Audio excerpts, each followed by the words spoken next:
In all my years of Lego building, and I've been Lego building since I was about 3 years old, I think I've come to a conclusion that I will share with all you lovely people. Building custom Lego historically accurate World War II and World War I tanks is probably about the most painful thing that can happen to a human being on the face of the earth. Welcome, beautiful people, to another tank showcase. Apparently that's all I build is tanks.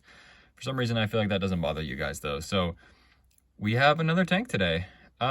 This is the finished version of the prototype I just recently showed, my Type 95 Japanese Ha-Go tank. And I was genuinely scared that I wouldn't be able to complete this because it was very complex. But I got a build that I'm very happy with, all things considered, based off proportion and scale and all the other things. And I'm gonna show it off today because that's what I do. Real quick, we'll take a quick look at my Japanese tanker. This is a guy that I've just threw together with some extra pieces that I had from some of my other minifigure pieces, but he does include the body from my Battlebrick infantry guys that I just recently bought, my Japanese Battlebrick infantry guys. So I thought that was kind of fun. I wouldn't have been able to build it without the body, so it's cool to be able to do that. So there's my guy. I'd have him here just sort of as a frame of reference to size and stuff because obviously you can't fit stuff inside. I used to be such a stickler for making interiors to all my tanks that I didn't want to build any light tanks, but I'm having fun being okay with sort of realizing that you can't build interiors and this stuff, and minifigure scale is a tricky thing to represent and to build, so just doing the best I can with what I have. And this one obviously does not have an interior. So this is it. This is my World War II Japanese Ha-Go light tank. Like I said, showed a prototype video for this, but even through the prototype video, wasn't sure that I was going to be able to finish this. I got a fairly decent product from what I was working on and like the main conclusion, so I'm pretty happy with that. Like I said, with all my other projects though, I do make tweaks, I make changes, so this may be improved, but this is it. This is by definition the smallest tank that I've ever made. I've never made one this small, though technically it's the same length as my my Panzer 38T. But it's still pretty much the smallest. It was supposed to be a little bit smaller historically, but it's not actually, which is fine. I'm not too worried about it because I think that the scale is kind of something that is hard to define, and especially in, like I said, in contrast with a Lego guy, it doesn't really mean anything though. So the model turned out pretty nice. I essentially made the hardest tank possible to build because of how small it is, and then at the same time, annoyingly enough, I decided that I was going to do a camouflage scheme on it, which was not the best choices in combined because it meant that the tank was super complex to build and the camouflage was something I was working on top of it, so it was 2 levels of complexity. With all that being said, I'm very happy with the end result, though I may make changes later like I mentioned. So as far as actual features go, the tank does not have too much. The light tanks, as they get smaller, and I'm considering making some tankettes too, as they get smaller, the features obviously get diminished, so I tried my best to make it as interesting as possible and keep some features relevant. But I usually don't sweat it when it comes to that, like my Sherman that doesn't even have a machine gun in the front of the hull.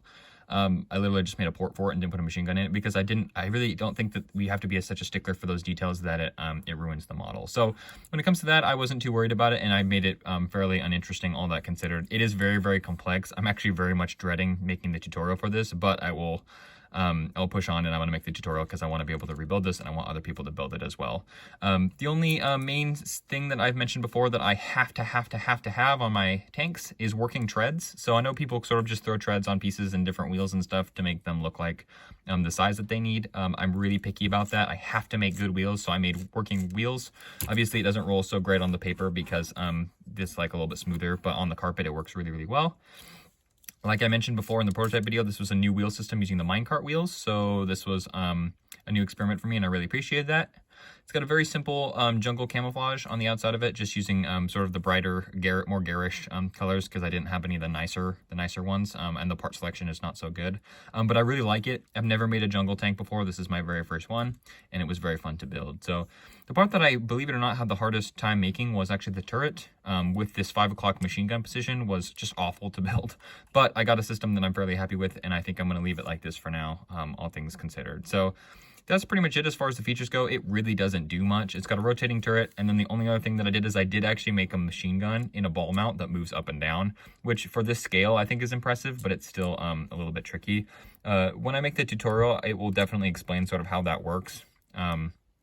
But how it is, I think, is pretty good. So it's fine. I wasn't too happy with the sculpting of this glacis plate or any of this, like the vision ports and stuff too, because it's a hard thing to build.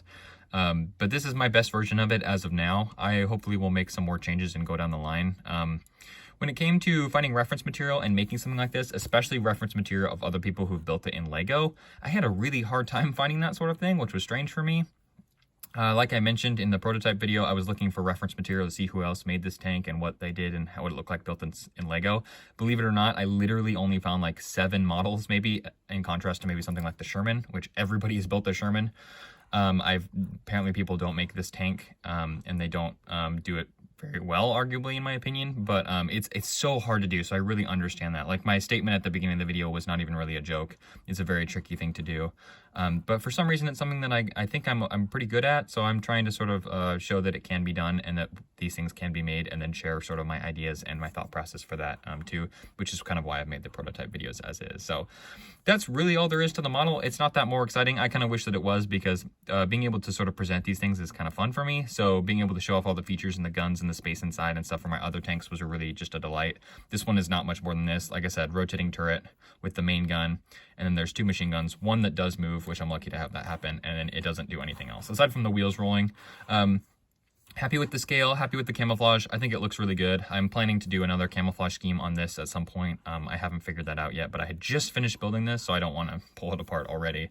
And then I've got my new tanker guy. So that's it for this video. There's really not much more. I won't drag it on because that's kind of pointless. This is my Type 95 World War II Japanese Ha-Go light tank, and it's done. It was a lot of days of work, a lot of times prototyping and changing things and making some tweaks and all over the place. But I'm very, very happy with the end result. I think it's a good looking model, and I think it holds up well to scale and to simplicity. And it really is just a testament to my own style and how I like to build. So thanks to people for coming along and checking out my video. I know I'm terrible at the presenting part of it. It's fun for me, but I know I'm not good at it. However, I just happen to be good at the building part, so I kind of just sort of lean into that and show that off. With any luck, there will be somewhat complex tutorials for this tank on my channel someday, and people will be able to build it if they have the appropriate pieces, and they will be able to enjoy it the same way that I enjoy these sort of silly little things. So thank you guys so much for watching. You don't have to like and subscribe, like I mentioned before. I don't really care. I'm gonna make these things regardless, but I do appreciate a little bit of your time today to be able to come and view my silly project. So that's all for me today. I'll catch you guys in the next one. If there will be any more videos on my channel, but who knows, I could get hit by lightning and die. So bye everybody, see y'all later.